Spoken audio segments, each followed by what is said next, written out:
But I think it's palpably grotesque to deny that there has been a world return of fascism and that didn't begin yesterday.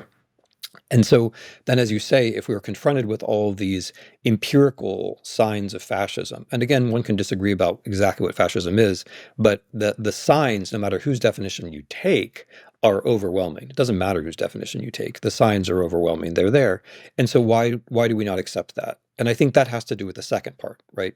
Because if you accept that it's fascism, then you have to organize, because the way that you beat fascism is with coalitions. The way that you beat fascism is that you get to a majority by including people who don't agree about everything. Tim, where does this podcast find you? I'm in Toronto. We were excited to have you on the pod because your book on tyranny is a 20-point guide to dictator-proofing yourself, which you published shortly after Trump was elected the first time around. And it's a New York Times bestseller again. Can you point to one or two moments in history that most mimic where we are now, and who reminds you most of Trump and what it tells us about where things might be headed? I want to start the answer by saying that it's important to think about history as something that opens us up rather than closes us down. The danger of thinking about history in terms of analogy or repeating or even rhyming, as Mark Twain said, is that then puts you out of the story. And the whole point of history is that humans are in the story. There isn't any overwhelming objective factor, which means things have to go in a certain direction. That said, as I think about it, we're in a kind of second globalization, and the moment is much like the 1890s to the 1920s, in that suddenly the globe is united. People are overwhelmed. There are new communication technologies. There are certain kinds of fears about demographics, about things changing too quickly, about not being in touch with your children, and so on. And those anxieties can be used by certain kinds of politicians who manage to combine a view of the future with nostalgia for the past. So in general, I think it's 1890s to 1920s is pretty similar. As far as Trump, I don't think there is actually a perfect analog. I mean, in my view, he's a fascist, but he's a different sort of fascist in that I think he cares, in an odd way, he cares much less about the community than the first round of fascists did. And unlike the first round of fascists, he's actually very concerned about personal wealth, which what everyone wants to say about them was generally not their case. So I don't think there's a perfect analogy for him, but it helps a lot to know the history of the 1920s and 1930s at this point. In a recent Substack post, you wrote that the current administration, open quote, invites a terror attack, close quote. That's a bold statement. What did you mean by that? I mean, I don't think it is actually. I think the opposite thesis would be very bold. Like the idea that the administration is doing what it can to prevent a terror attack is absolutely grotesque, right? And so one way to consider the thesis is to consider the antithesis. And like we would all like to think that we have a government which is doing the normal things to prevent abnormal catastrophes. And I'm afraid that's just obviously not the case. When you put Kash Patel in charge of the FBI, when you put Tulsi Gabbard in charge of intelligence, when you put Pete Hegseth in charge of defense, when you fire the head of the NSA for no reason except that Laura Loomer told you to do so, when you demoralize the ranks of all the security agencies, when you fire the mid-level people under dubious pretexts, these are all things that make it much easier to attack the United States. And I think you just have to be looking away pretty determinedly not to notice it. So that's what I mean when I say they're inviting a terror attack. There is ambient danger all of the time.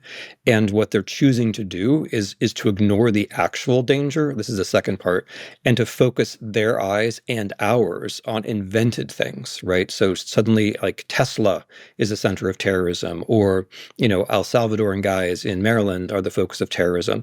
And when you create big lies around stuff like that, when you focus the energy on stuff like that, it actually turns the head of the media. It turns the head of your own institutions in such a way that you're much more vulnerable to the real threats that are out there. Do you think that also the reduction in soft power, whether it's canceling U.S. aid or just generally kind of declaring war, it feels like on everyone all at once, that also increases the likelihood that maybe not even of a terrorist attack, but somebody decides to say they're so distracted, maybe I'll invade Taiwan, or I'll start setting off more missiles over the coast of Japan from North Korea. If this sounds like a comment phrased as a question, it is. So let me just say the comment.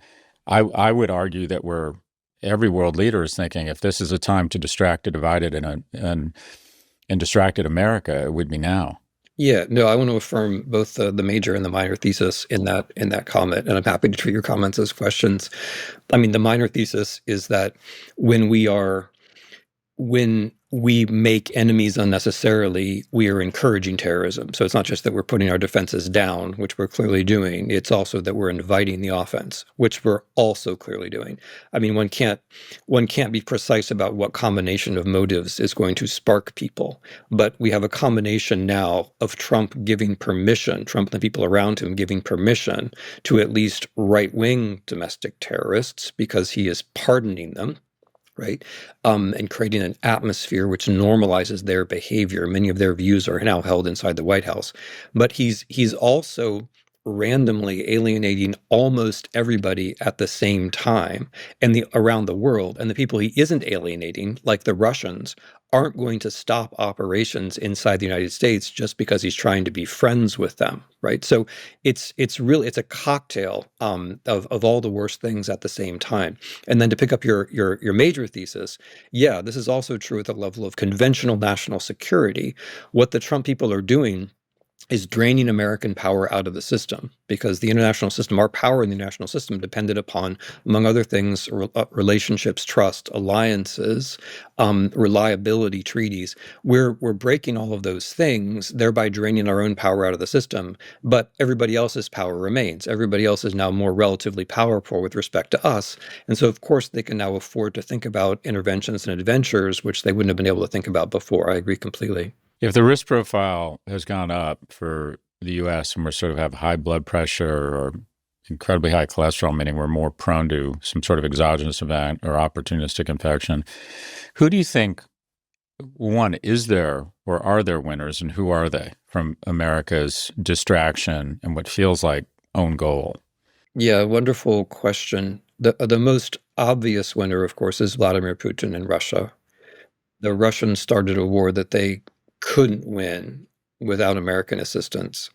And then for the last year or so, in 2024, they made it very plain that their game plan, such as it was to keep the war going in the hope and expectation that Donald Trump would return to power. And now that Donald Trump is in power, he's conceded on behalf of the Ukrainians, so to speak, pretty much every major issue: territory, NATO, Russia's legitimacy in the international system, trade with Russia. He's conceded all of these things without asking for any concession from Russia. And meanwhile, pressured the Ukrainians to take a much worse deal that even the military facts on the ground would dictate that they should take. And in general, Trump and the people around him treat Russia as though it were a great power, a superpower, a power on the scale of the world, which it really isn't unless you make it so. And the Russians are, of course, eating this up, and they're extremely happy about it. So there's that. That's one set of winner would be Russia. But I would say that Russia overlaps with another set of winners, which is transnational oligarchs in general. You can think of Putin as the leader of Russia, but you can also think of him as part of a clan of transnational oligarchs, which would include South Africans who are very important in the United States, such as Peter Thiel or Elon Musk or David Sachs, right? That Putin is kind of in that tribe that Trump wants to join. Like Trump really wants to be a rich transnational oligarch. He's just never quite made it. And now with like two chances of being president of the United States, he can finally make it into that club. But in general, those folks are doing a lot better. The people who want not just American state power not really to work or to apply to them, but want state power around the world generally not to work or not to apply to them. Those people in general are definitely winners out of this. And a third set of winners would seem to be, at first glance, the people that we call, I think, wrongly populists or, far right people, far right extremists, quasi-fascists or fascists. They would seem to be the winner because Vance and Trump are explicitly on their side. But that said, so long as they're Democratic elections, the fact that Vance and Trump are on your side is probably not going to help you. It's going to hurt you. Again, so long as there are Democratic elections. I feel as if Democrats, we're just such wimps. We're afraid to call this fascism when every key component or definition of fascism perfectly fits, in my view, what is going on right now. Demonization of immigrants, refusal to condemn political violence, extreme nationalism. It feels like this is the definition of fascism. And yet on the left, we're afraid to use these words for fear, like we have this need to empathize and take the higher ground. Can you point to a point in history or best practices around when a democracy moves towards some sort of authoritarianism or oligarchy or fascism? What can you point to, and what lessons can we take from who's been most effective, and what are the components of that pushback when a country has flirted with fascism and then has been pulled back from the brink? What are the components of pulling back or pushing back? Hmm. Let me break that question down into two parts because I think there are two things that work together that help us to answer it. So the question, why aren't we allowed to say fascism, I think is directly related to the answer. So as you say, it's patently obvious that there has been a return of fascism around the world for quite some time. I started writing about it more than 10 years ago using the word. And then, as you quite rightly say, that and one can agree or disagree about how big it is and just who exactly is in it. But I think it's palpably grotesque to deny that there has been a world return of fascism and that didn't begin yesterday. And so then, as you say, if we were confronted with all of these empirical signs of fascism, and again, one can disagree about exactly what fascism is, but the signs, no matter whose definition you take, are overwhelming. It doesn't matter whose definition you take. The signs are overwhelming. They're there. And so why do we not accept that? And I think that has to do with the second part, right? Because if you accept that it's fascism, then you have to organize, and you have to organize with people that you might not necessarily like. Denying that it's fascism is a purely academic pursuit, right? If you deny it's fascism, what you can do is you can sit at your office and you can edit a volume about how it's not fascism. That's just about my colleagues, but more broadly speaking, if you deny it's fascism, then you can imagine, okay, the normal pathways of politics are going to work. Somehow things are going to self-correct. The moment you accept that it's fascism, you have to organize. You have to take action, you have to organize, and you have to organize with people who agree with you and people who don't completely agree with you. And this is part of the answer now to the question, because the way that you beat fascism is with coalitions. The way that you beat fascism is that you get to a majority by including people who don't agree about everything. It has to be a clear majority because they're ruthless, and also they may control aspects of the state. So the way that you pull back is that you get a coalition, right? This is Poland in 2023, for example. The way that you pull back is you get a coalition which can win an election. But this goes to the Democrats. I take the point about the Democrats, but it's very important. I think your analysis is also correct, but it's very important for us who are not activists in the Democratic Party to remember that we have to not make the same mistake that they're making. Like the fact that they are inactive or they don't use a word is not an excuse for us to be inactive and not use the word. We have to create all possible bridges, pageantry, opportunities for those of them who want to make a move. So the more civil society activism there is, the more protesting there is, the more chance there is that you pull the establishment party or important elements of it in your direction. So they have a role to play, but the only way for them to play that role is for them to be drawn by things that other people are in fact organizing. The town halls are a good example of this. It was great that several Democrats go out to these town halls, but they didn't organize those things themselves, right? That had to come from somewhere else. We'll be right back after a quick break. So, if I'm being an alarmist or paranoid, it doesn't mean I'm wrong. And I want you to tell me if I'm wrong. But I look at 1920s Germany, thriving gay community, appreciation for academics, the arts, a progressive culture, welcomed immigrants, an economic shock, a move towards fascism. And then something that really struck me, there was a 10-second TikTok where a guy just said, remember that Auschwitz was in Poland. And I look at what's going on here. And when you start rounding up people, it takes on a different complexion. But I would argue we're one economic shock away in the U.S. from accelerating what I would term as rounding up people for the wrong tattoo and shipping them off to another country such that we don't have to hold to the same standards of due process or humanity. One, am I being an alarmist believing that we're actually not as far as people would like to think from a really, really ugly situation? And does this have echoes of different situations? Do you see another nation at this point in history and where, that helps kind of draw or fill in the blanks around where this is going. Let me zoom way back out and then let me zoom in. So the comparison to Germany in the first third of the 20th century can be very helpful in the following way.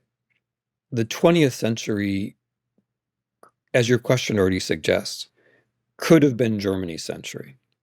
There was an awful lot working in their favor. There was a very rich and heterogeneous civil society. There were the best scientists and engineers probably in the world active before the early 30s in Germany. There was a flawed but nevertheless plausible parliamentary system. There was an economy which, pound for pound, was overtaking everybody else's, right? So the United States was going to be a big deal in the 20th century, but there's a way in which the 20th century could have belonged to Germany, and they did the one thing, in my view, the one thing which could have prevented that, which was have someone who was the most extreme version of an extreme party come to power with the connivance of business elites and with the misunderstanding or willful misunderstanding of conservatives that somehow he could be controlled. Right? That was the one thing, and they did it. And so when you look at the US in the 21st century, one way to look at this is the 21st century probably should belong to the US. There are all sorts of positive things. There's the technology, the civil society, the universities, et cetera, et cetera. But there is one thing we can do to prevent that from happening, and we seem to be doing that one thing. Okay, now let me zoom in. So the big thing about Auschwitz in Poland, it's important. I have to contest that formulation because there wasn't a Poland at the time. By the time that Auschwitz was established, on the territory of what had been a Polish army base at Oświęcim, Poland had been destroyed. But this helps to make the point just in a slightly more subtle way, which is important. The killing of Jews in Germany didn't happen in Germany. It happened in zones which the Germans decided were stateless, in zones where the law didn't apply. And so that could be a concentration camp. The definition of a concentration camp is a lawless zone. But it could also be a broad swath of territory to the east where the Germans said, we've destroyed the state, whether it's Poland or the Soviet Union, we've destroyed the state, and so the rules don't apply. That for me is the dangerous thing, right? Not exactly another country, although that's important, but the idea of statelessness, the notion that what we're going to do is we're going to decide that certain people are beyond the protection of the state in general. Once you do that, then it becomes much easier to ship them away and it becomes much easier to kill them. It's chilling. You had mentioned something about, I forgot the word you used, the cooperation between Hitler and the industrial base or corporations or corporate leadership.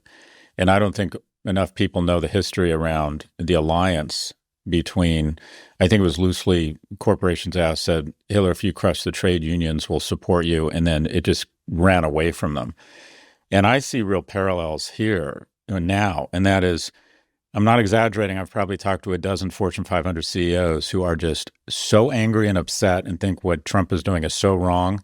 And not a goddamn one of them has spoken out because they think short-term, my obligation is to shareholders, and the easiest thing to do is bend a knee, send $1 million to the inauguration committee, and not speak out. And this feels eerily similar to the same type of enablement or loose cooperation or conspiracy between corporate leaders in Germany. Any thoughts on whether there are parallels there?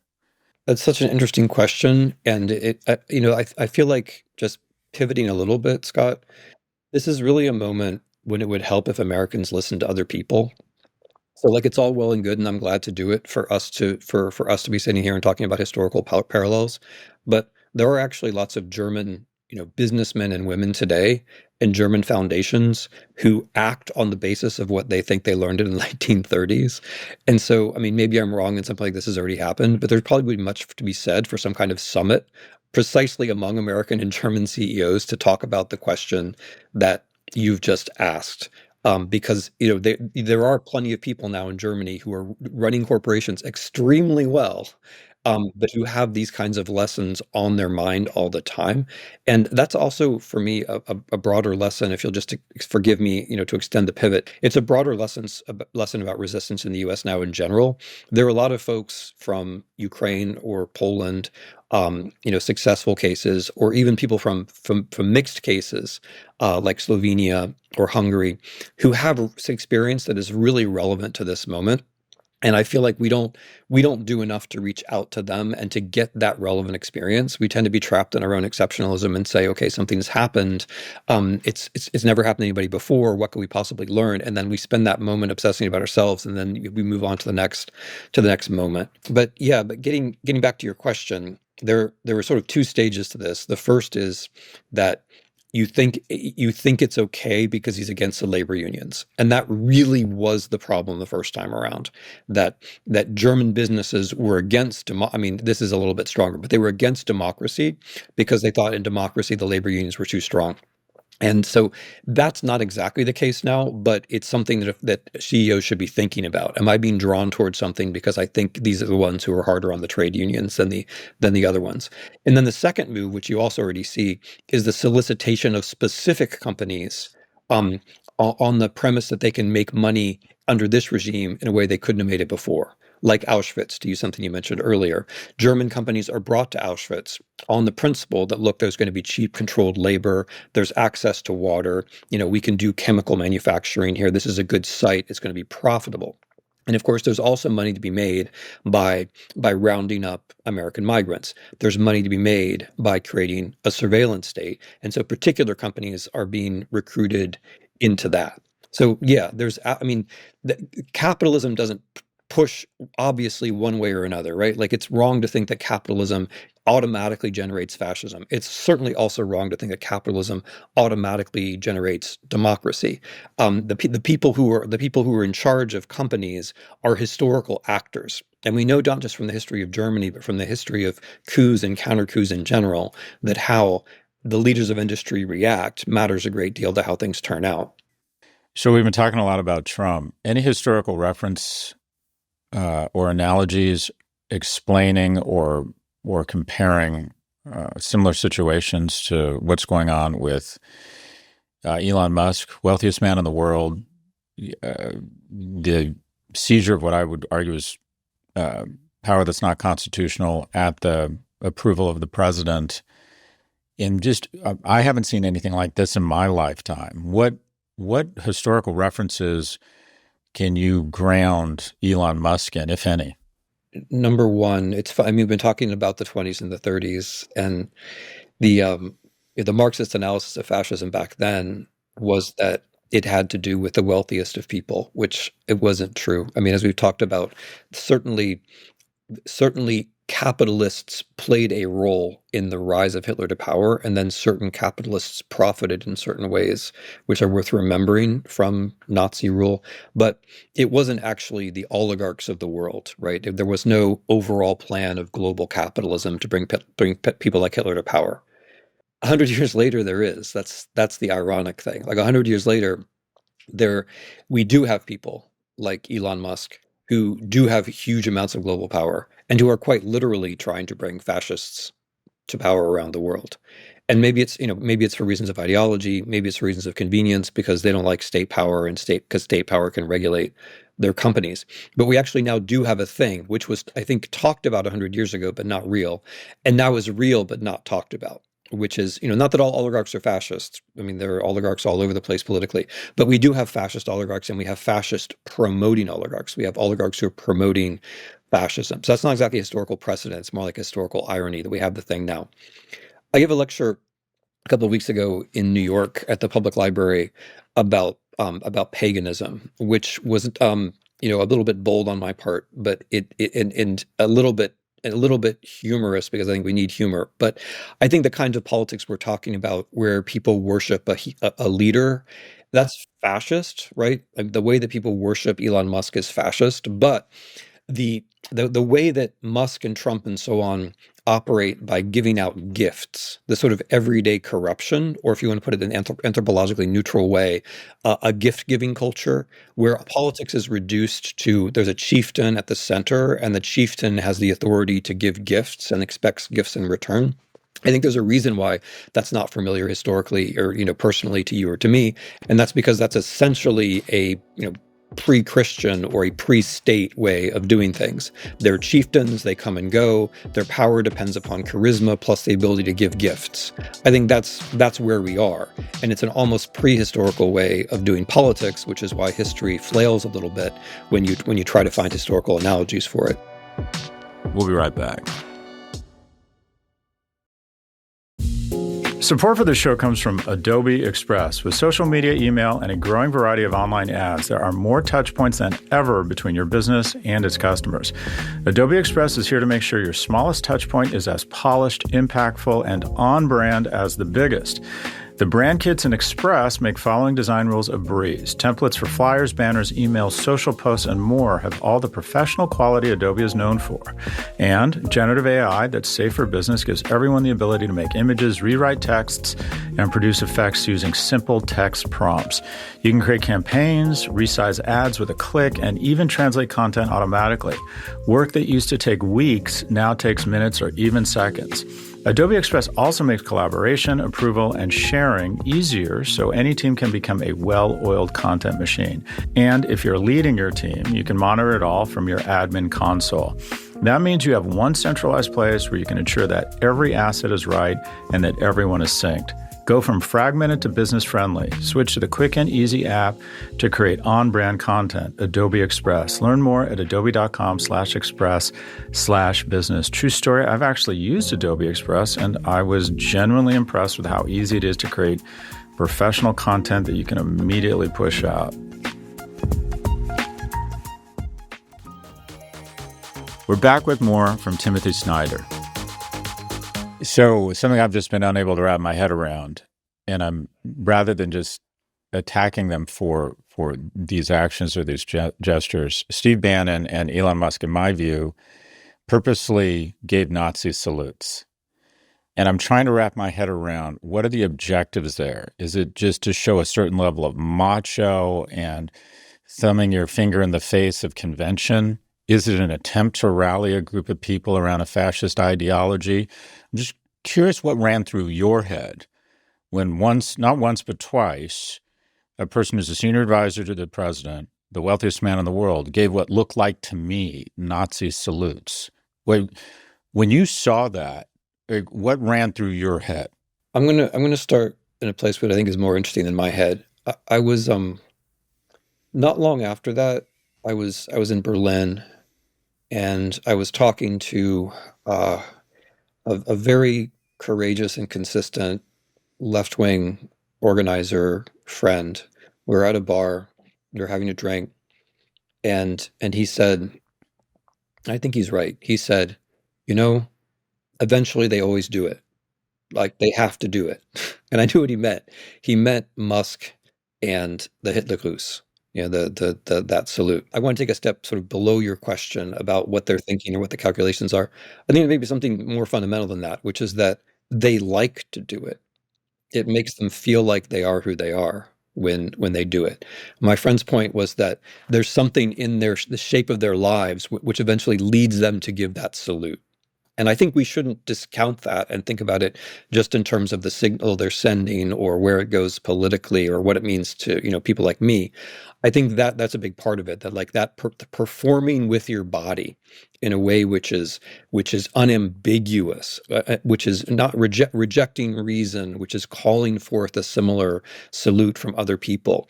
And since we know the history is also referring to right the very heart of fascism the last time around. I think that the sheer pleasure of doing that is probably close to a complete explanation.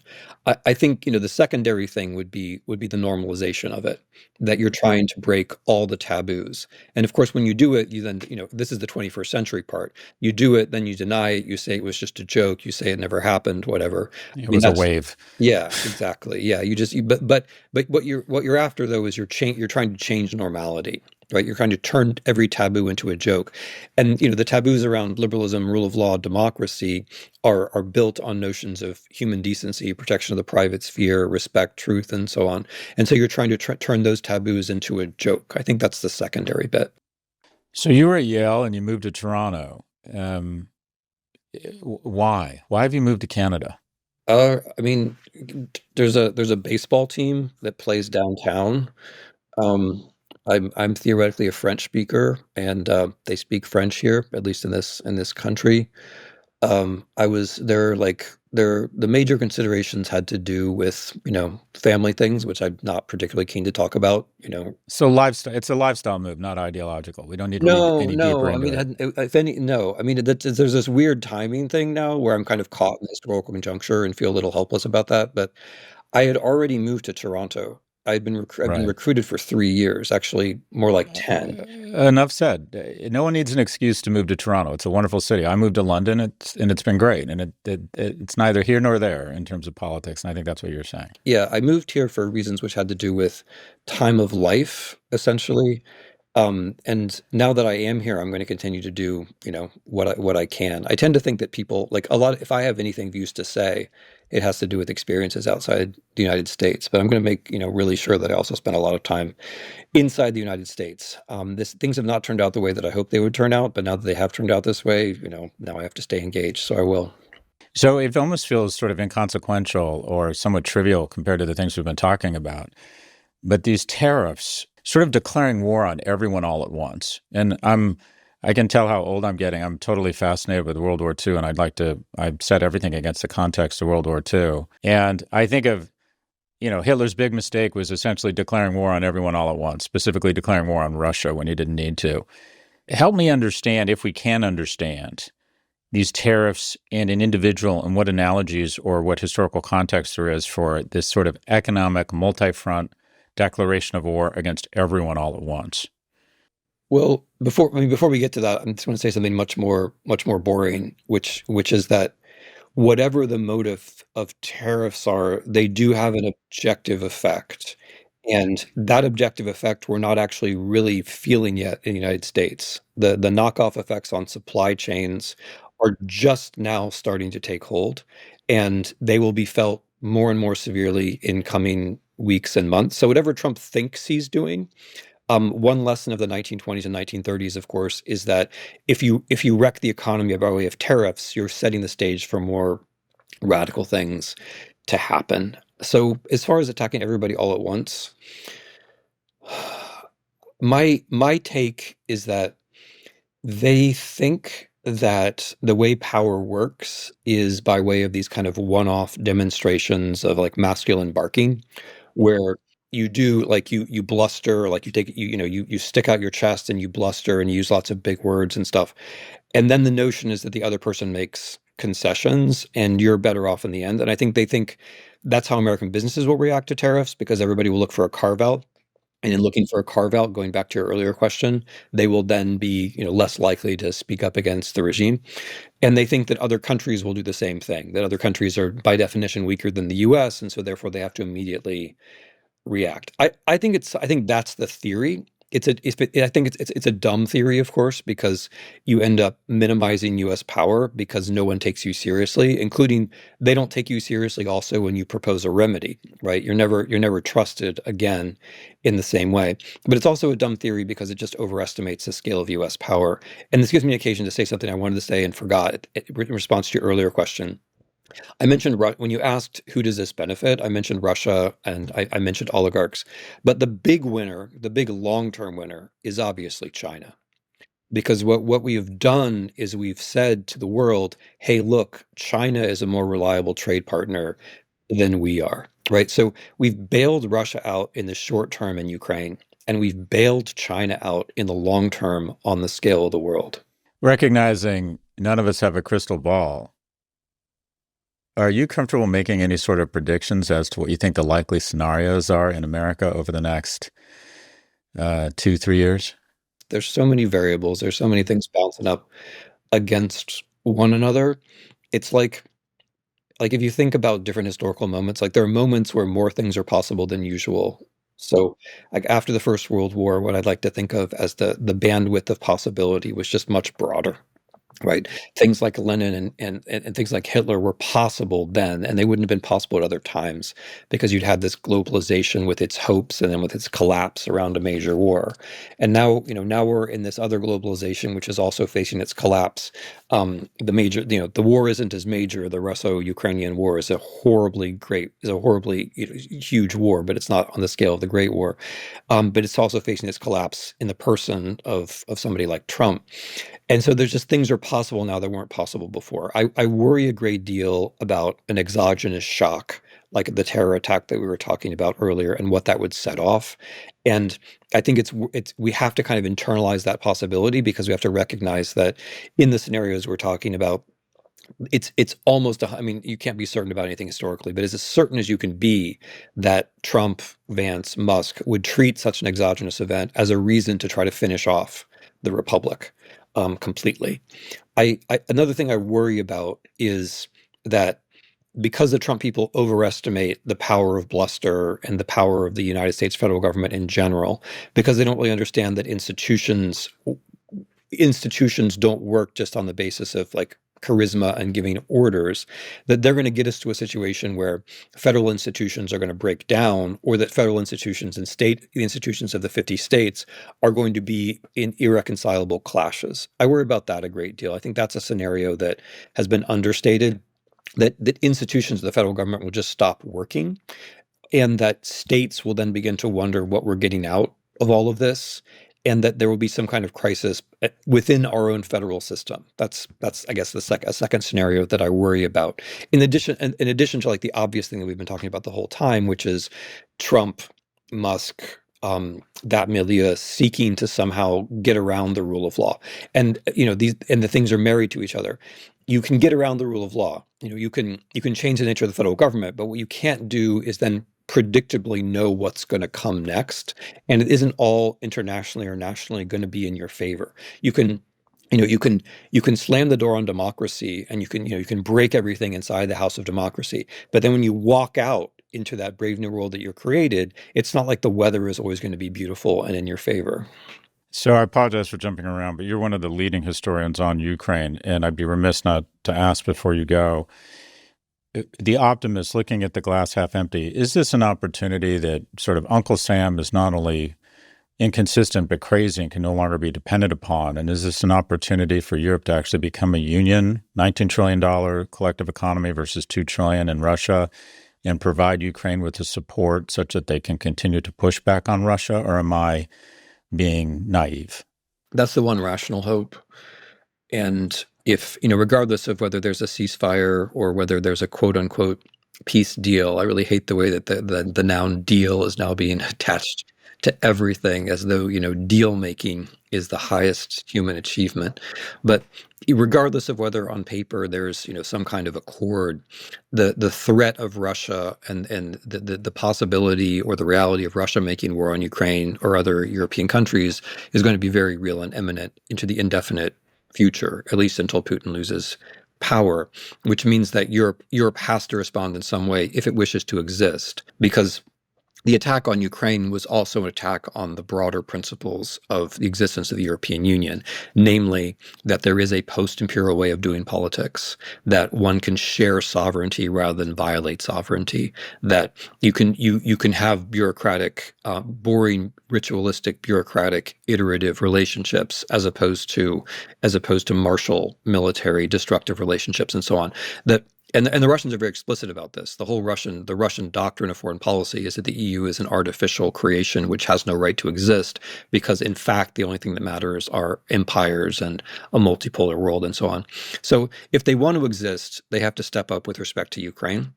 I would add to that I think the EU only exists by enlarging. That has to be part of its process as well. And I realize it's complicated inside various countries and so on, but a European Union which had Great Britain and Ukraine as members would be an even larger, more secure, and more interestingly internally diverse economic unit than the current European Union.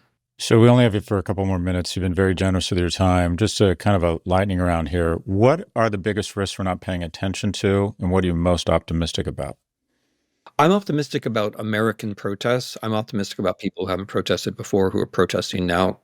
I'm optimistic about, or hopeful is a better word, about elected representatives who are actually talking about the way the world actually is. I'm hopeful.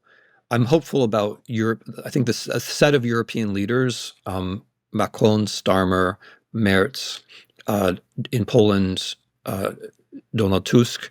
That's. I mean, I don't agree with all of them about everything, of course, but I think as a set of European leaders, that's a pretty good quartet and a better one than one has had for quite a long time, at least on the kinds of issues that we've been talking about, European security and durability. I'm hopeful about. I'm hopeful because of the kinds of categorical or conceptual conversations that we've been having, because I really believe that you can't organize and resist without conceptual work.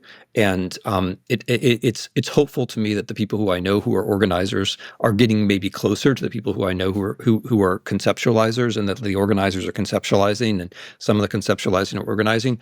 That that all gives me some hope. You're obviously hugely successful. You have what appears to be just a great job and have carved out a really nice piece of the world for yourself. What advice would you give to your 25-year-old self, and more generally advice to young men who want to someday be Timothy Snyder and have a really cool job? I mean, that's a funny question because the only like I did gig work for 6 years after I got my doctorate. Um, and I stayed on the market the entire time, and I only got a job at Yale basically because of luck. I mean, I may have had some qualifications for it, but the job was only available because of luck. And so I find it hard to like say, oh, I have some kind of like path that other people can follow. In general, I learned to do a bunch Oh, of other things. resilience, perseverance. Sounds like you hung in there. Maybe. I think having different things that you're pretty good at and not just one thing that you're very good at. If you're going to be an academic, be international in some way, because that allows you to. I mean, I couldn't have been able to do the things I did even before I had a job without being international in some way. And I think being willing, like if you're going to be an academic, think always about what else you could do besides having a tenure track job in universities. Yeah, I mean, I don't know. I always had female bosses. I think that's I'm not sure if that's a piece of advice, but it's been kind of helpful along the way. I mean, no, getting along with different sort of folks, and but yeah, advice. I don't know, man. I feel like I've been really lucky, and it's in times were tough when I was on the job market, and they're a lot tougher now for all kinds of different reasons.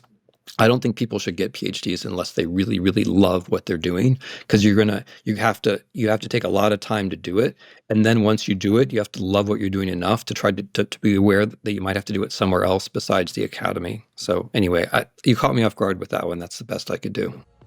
Timothy Snyder is a leading historian of authoritarianism, Ukraine, and Eastern Europe. He's the author of various books, including On Freedom, On Tyranny, The Road to Unfreedom, and Bloodlands.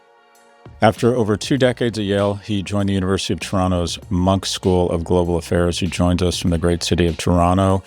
I could do this for 3 hours. Really appreciate your time, and an open invitation, although I'm inviting myself. I want to come to Toronto. I want to do a mini I Love Canada tour, and I would love to interview you on stage somewhere. I think your work has never been more relevant. I really appreciate your time, Professor. I'd love to see you in person. So when you're in Canada, you just drop a line and we'll do that. 100%. Thanks again.